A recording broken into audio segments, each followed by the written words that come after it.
Hi అండి. ముందుగా అందరికీ రాఖీ శుభాకాంక్షలు అండి. నేనైతే 4 రాఖీలు అయితే తీసుకున్నానండి, మా బ్రదర్స్ కోసం అండ్ అలాగే మా బాబు కోసం, మా అక్క వాళ్ళ బాబు కోసం అండి.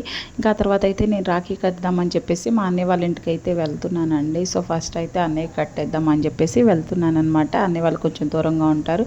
సో ఇంకా అక్కడికి వెళ్ళిన తర్వాత యాజ్ యూజువల్గా మనం ఎక్కడికైనా నాన్ వెజ్ అనేది మన ఫేవరెట్ అనమాట. సో ఇంకా అక్కడైతే మేము కుకింగ్ అయితే స్టార్ట్ చేసేసామండి, రాఖీ కట్టేసాము. అండ్ ఆ తర్వాత అయితే ఇట్లా నాన్ వెజ్ అయితే ప్రిపేర్ చేస్తున్నామండి.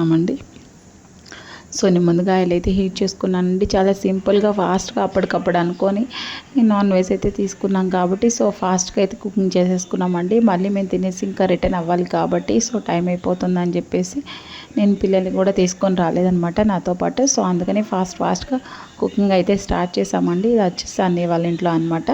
సో ఇంకా నేను టమాటో, ఆనియన్, పచ్చిమిర్చి అన్నీ కట్ చేసి కొంచెం ఆయిల్ హీట్ అయిన తర్వాత ఇవన్నీ వేసి అందులో కొంచెం పసుపు, ఉప్పు అవి కూడా వేసేసి ఇలా మనం కొంచెం ఫ్రై చేసుకోవాలండి. ఎందుకంటే ఈ విధంగా చేసుకోవడం వల్ల మనకు కొంచెం గ్రేవీ అనేది కొంచెం థిక్ కన్సిస్టెన్సీ వస్తుంది కాబట్టి సో ఈ విధంగా మనం ఫ్రై అయితే చేసేసుకున్నామండి. సో చూసాక ఎంత ఫాస్ట్గా కర్రీ కూడా ఎంత ఫాస్ట్గా కుక్ అయిపోతుంది అనమాట. నేను కొంచెం హై ఫ్లేమ్లో పెట్టి కొంచెం ఫాస్ట్గా చేస్తున్నానండి. పిల్లలు ఏడుస్తున్నారని చెప్పేసి ఇంటి దగ్గర నుంచి ఫోన్ అయితే వస్తుంది, అస్సలు ఉండడం లేదనమాట.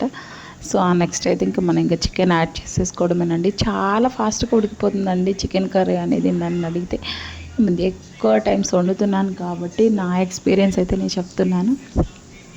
చాలా ఫాస్ట్గా అయితే కుక్ అయిపోతుందండి. మనం ఫ్రెష్గా తెచ్చుకున్న చికెన్ అయితే అది ఇంకా మనం టైం ఎక్కువ ఉండింది అనుకుంటే అది కొంచెం మంచిగా టేస్ట్ రాదనమాట. ఎప్పటికప్పుడు ఫ్రెష్గా ఈ విధంగా చికెన్ తీసుకొచ్చుకొని మీరు కర్రీ చేసుకోండి, చాలా ఫాస్ట్గా కుక్ అయిపోతుంది. టేస్ట్ కూడా చాలా బాగుంటుందండి. సో ఈ విధంగా మనం ఇది ఒకసారి కలిపి పెట్టేసుకొని మూత అయితే పెట్టేసుకున్నామండి. సో చూసారా కుక్ అయిపోతుంది. ఇప్పుడు కుక్ అయిపోయిన తర్వాత నేనైతే కొంచెం కారం కూడా యాడ్ చేస్తాను అనమాట.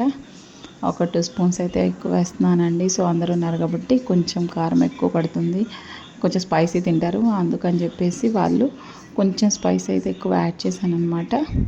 సో ఈ విధంగా మళ్ళీ ఇంకొకసారి అయితే కలుపుకుందామండి. సో కలుపుకున్న తర్వాత ఇంకొకసారి కలిపేసి మూత పెట్టేసేద్దామండి. ఫస్ట్ మనం చికెన్లో మసాలా వేయకూడదండి, ఎందుకంటే ఆ ముక్కలకి ఎక్కువ మసాలా ఫ్లేవర్ అంటుంది. సో ముందు మనం కారం వేసుకోవాలి, ఆ తర్వాత మసాలా యాడ్ చేసుకోవాలన్నమాట. మసాలా కూడా నేను ఈ విధంగా యాడ్ చేస్తున్నానండి. సో చూసారు కదా, మసాలా కూడా యాడ్ చేసేసాను.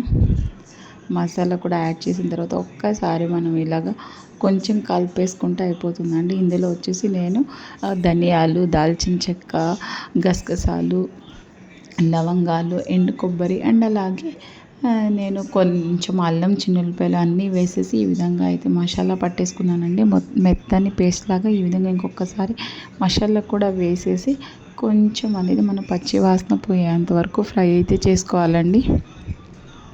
సో చూస్తున్నారు కదా, ఈ విధంగా ఫ్రై అయితే చేసుకొని ఇంకొక 5 to 10 minutes అయితే చూసారు కుక్ అయితే అయిపోతుందండి. చూసారు కదా, నేను చూపిస్తున్నాను మొక్క అయితే అది చూసారా ఎంత ఫాస్ట్గా అయితే కుక్ అయిపోతుందో. సో ఆ తర్వాత కొంచెం వాటర్ కూడా యాడ్ చేశానండి, ఆ క్లిప్ యాడ్ చేయడం మర్చిపోయాను అనమాట. సో వాటర్ కూడా యాడ్ చేశాను. ఈ విధంగా అయితే కుక్ అయిపోతుంది. చూసారా ఎంత చక్కగా ఉందో, మంచి కలర్ వచ్చేసి. ఇప్పుడైతే నేను 1 స్పూన్ ధనియా పౌడరు అండ్ అలాగే మనం chicken masala, garam masala as usual అండి. సో దీనికోసం ఎంత హైలైట్ చేసి చూపిస్తున్నారు చికెన్ కర్రీ అనేసి అని లేదండి, జస్ట్ నేను ఇంకా ఇదొక వీడియో షూట్ చేద్దాం అనేసి అనుకొని ఈ వీడియో అయితే షూట్ చేశాను అనమాట. సో ఇందులో మనం కొంచెం చికెన్ మసాలా అండ్ అలాగే కొంచెం గరం మసాలా కూడా యాడ్ చేసుకుంటే టేస్ట్ అయితే బాగుంటుంది అనమాట. సో ఇలా కుక్ అయ్యేటప్పుడు ఇంకొకసారి మనం కలిపేసుకొని మూత పెట్టేస్తే ఈ విధంగా అయితే మనకి రెడీ అయిపోతుందండి. ఫైనల్గా మన చికెన్ కర్రీ అయితే రెడీ అయిపోయిందండి. ఇంకా సో వీడియో తీద్దామంటే మా వాళ్ళు ఎవరు ఇష్టపడట్లేదు అనమాట. సో వాళ్ళు అస్సలు ఇష్టపడరండి ఈ వీడియోస్ ఇవన్నీ అంటేను. అందుకని చెప్పేసి నేను ఎప్పుడు కూడా ఫేస్ అనేది రివీల్ చేయము అండ్ అలాగే ఎవరిని కూడా చూపేయమండి. సో అందరికీ ఇష్టం ఉండదు కదండి, ఇది సోషల్ ప్లాట్ఫామ్స్ కాబట్టి అందరు ఇష్టపడరు. అండ్ ఆ తర్వాత మా కోసం వదిన అయితే గోరింటాకు కూడా మిక్సీ అయితే వేస్తుందండి. సో చూసారు కదా, గోరింటాకు కూడా మిక్సీ పడుతున్నారనమాట. సో ఇంతేనండి మీ వ్లాగ్. మీరు ఎలా జరుపుకున్నారో చెప్పండి.